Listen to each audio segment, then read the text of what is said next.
The first step in solving the equation, 1/3 m minus 2/5 equals 3/4 m minus 7/6, will be to find the lowest common denominator for every fraction in the equation. We will then use that LCD, that lowest common denominator, to remove all fractions from the equation. To begin finding that lowest common denominator, we can begin with the left side of the equation, and we'll notice that it has denominators of 3 and 5. For those two fractions, the lowest common denominator has to at least be 15. Now, including 15 and considering the lowest common denominator for 15 and 4, 15 times 4 is 60. So the lowest common denominator for the 3, the 5, and the 4 will be 60. If we now bring into account the fourth fraction, which has a denominator of 6, we will notice that 6 also divides into 60. So 60 becomes the lowest common denominator for every fraction in that entire equation.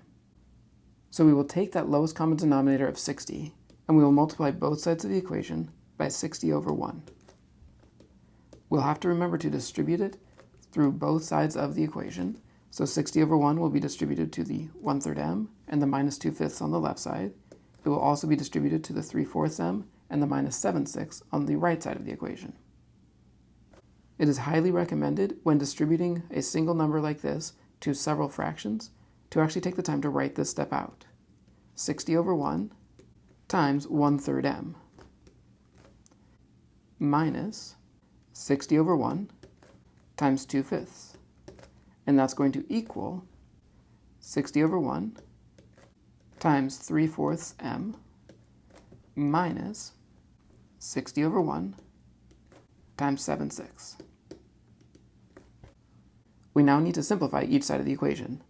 The 60 and the 3 reduced to make 20 over 1. The 60 and the 5 reduced to make 12 over 1.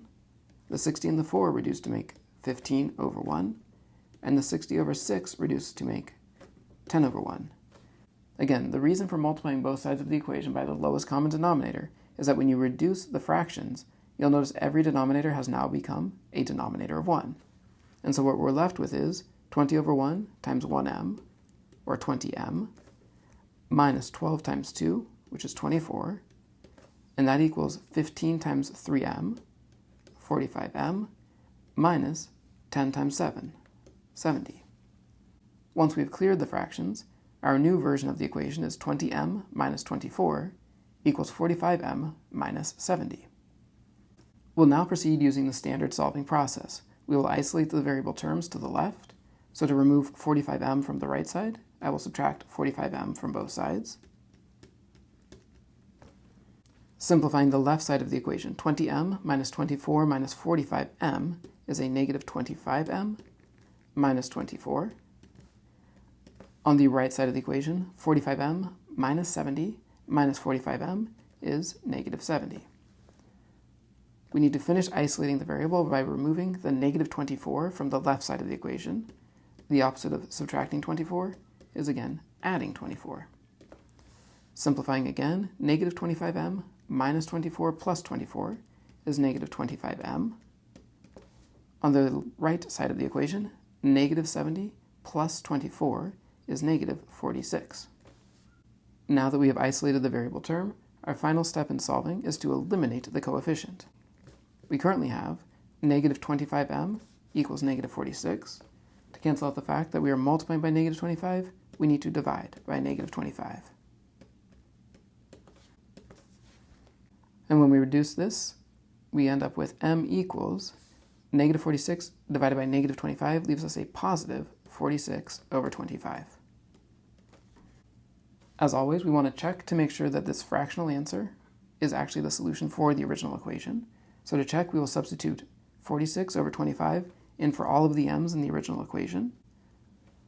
The original left side, 1/3 m, will become 1/3 times 46 over 25 minus 2/5.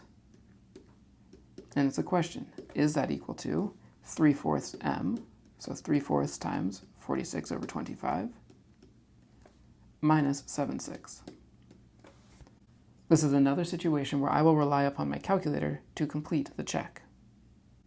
This is another example where using the calculator to check my solution will be a much more efficient way of confirming that 46 over 25 is the solution for the equation. So I'll open up my calculator. And I will type in the left side of the equation, 1/3, which I will type as 1 divided by 3, in parentheses, 46 25ths, so 46 divided by 25, outside the parentheses minus 2/5, so minus 2 divided by 5, and the calculator returns, that is 0.213333 with the 3's repeating. Since the actual value on either side of the equation in this check is not important, only the fact that I will have the same number on both sides of the equation, I will simply jot down 0.213 with a bar over it so that I remember what I had received from the calculator as the value of that side. I'll now clear this out, and I will type in the second half of the equation, the right side. So 3/4 typed in as 3 divided by 4, times in parentheses 46 over 25, typed in again as 46 divided by 25, minus 7 divided by 6, 7/6, and I can see the calculator again returns the same value, 0.213 with the 3 repeating. Since we do obtain the same value on both sides of the equation, we've confirmed that 46 over 25 is the solution for this equation, and we will conclude with our statement. The solution set is the set 46 over 25.